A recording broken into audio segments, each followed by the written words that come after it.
Saturday Sunday அப்படின்னாவே நாங்கள் வெள்ளிக்கிழமையே கிளம்பி அம்மா வீட்டுக்கு வந்துடுவோம்.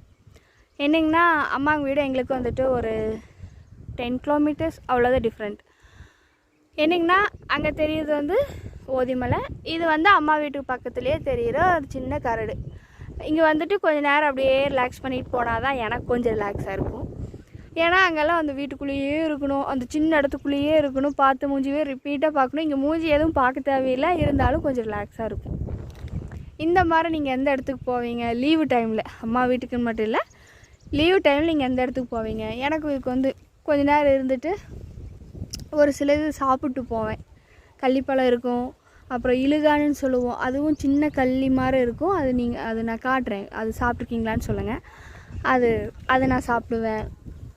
கொஞ்ச நேரம் அப்படியே ரிலாக்ஸாக இருந்துட்டு போவேன், நல்லா இருக்கும்.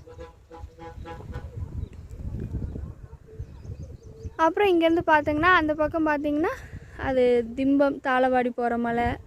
அப்புறம் இப்படியே இந்த பக்கம் வந்தீங்கன்னா இது எல்லாமே ஊட்டி. அப்படியே நல்லா இருக்கும் பாருங்களேன். அந்த கிளைமேட் பார்க்குறக்கும் இங்கேருந்து அது ஃபீல் பண்ணி பார்க்கலாம், அவ்வளோதான். எனக்கு என்னங்கன்னா இப்போ கொஞ்ச நாளாக ஃபீல் ஆகிறது என்னென்னா, மேரேஜுக்கு அப்புறம் தான் இது பொண்ணுங்களுக்கெல்லாம் இவ்வளோ பிரச்சனை இருக்கும். ஹஸ்பண்ட் வீட்டுக்கு போனால் ஹஸ்பண்ட் வீடு அந்த மாதிரியே போகும்.